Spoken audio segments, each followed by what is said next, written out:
संतोष देशमुख हत्या प्रकरणामध्ये पुढची सुनावणी आता 24 एप्रिलला होणार आहे। आत्ताच्या क्षणाची ही महत्त्वाची बातमी म्हणावी लागेल। बीडच्या विशेष मकोका कोर्टामध्ये न्यायालयात सुनावणी सुरू होती आणि आता पुढची सुनावणी या प्रकरणात 24 एप्रिलला होणार आहे। ही दृश्य आपण बघतोय। सरकारी वकील उज्ज्वल निकम सुद्धा यासाठी उपस्थित होते। जे आरोपी आहेत त्यांना व्हिडिओ कॉन्फरन्सिंगद्वारे हजर केलं गेलेलं होतं। आज 10 एप्रिलला ही सुनावणी झाली। आता पुढची सुनावणी 24 एप्रिलला होणार आहे। देशमुख कुटुंबीय सुद्धा स्वतः धनंजय देशमुख सुद्धा यावेळेला उपस्थित होते आणि आता सध्या जी अपडेट हाती येते त्यानुसार पुढची सुनावणी 24 एप्रिलला होणार आहे। बीडच्या मसाजोगचे सरपंच संतोष देशमुख यांची अमानुषपणे करण्यात आलेली हत्या त्याचं हे सगळं प्रकरण आहे। बीडच्या विशेष मकोका कोर्टामध्ये आज याबाबत सुनावणी झाली। विशेष सरकारी वकील उज्ज्वल निकम स्वतः यासाठी उपस्थित होते।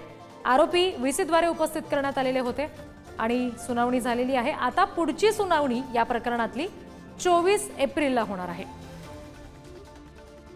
आता नेमकं 24 एप्रिलला होणाऱ्या सुनावणी दरम्यान काय घडतंय हे सुद्धा पाहणं महत्त्वाचं असेल। आरोपींच्या वकिलांनी मागितलेली जी कागदपत्र आहेत ती आता देण्यात आलेली आहेत अशी सुद्धा अपडेट सध्या आपल्या हाती येते। आरोपीच्या वकिलांनी काही कागदपत्रांची मागणी केलेली होती आणि ही कागदपत्र आता देण्यात आलेली आहेत असं समजतंय। आणखी तपशील घेणार आहोत प्रतिनिधी सचिन जिरे यांच्याकडून। सचिन, आजच्या सुनावणी दरम्यान नेमकं काय घडलेलं आहे, काय त्याचे तपशील आहेत? या ठिकाणी आता सुनावणी जी आहे ती संपलेली आहे। पुढील सुनावणी 24 तारखेला होणार आहे। आरोपीच्या वकिलांनी जे कागदपत्र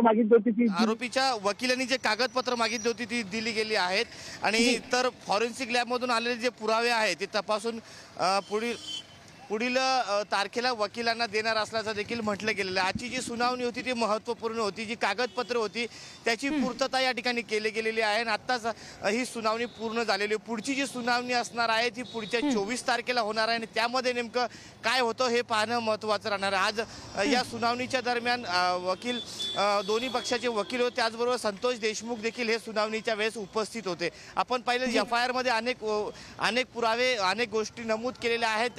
त्या गोष्टी आहेत त्यांचे जो पुष्टी करण्यासाठी त्यांचे फॉरेन्सिक तपासणी करण्यासाठीचा हा सर्व माहिती या ठिकाणी दिली गेली आणि त्यानंतर आता जी कागदपत्र या ठिकाणी दिली गेली त्याची फॉरेन्सिक तपासणी करून पुढच्या 24 तारखेला आता पुन्हा एकदा ही सुनावणी होणार आहे। जी निश्चित सचिन, त्याच्यामुळे आता 24 तारखेच्या सुनावणीकडे आपलं लक्ष असेल। धन्यवाद दिलेल्या सगळ्या तपशिलांसाठी।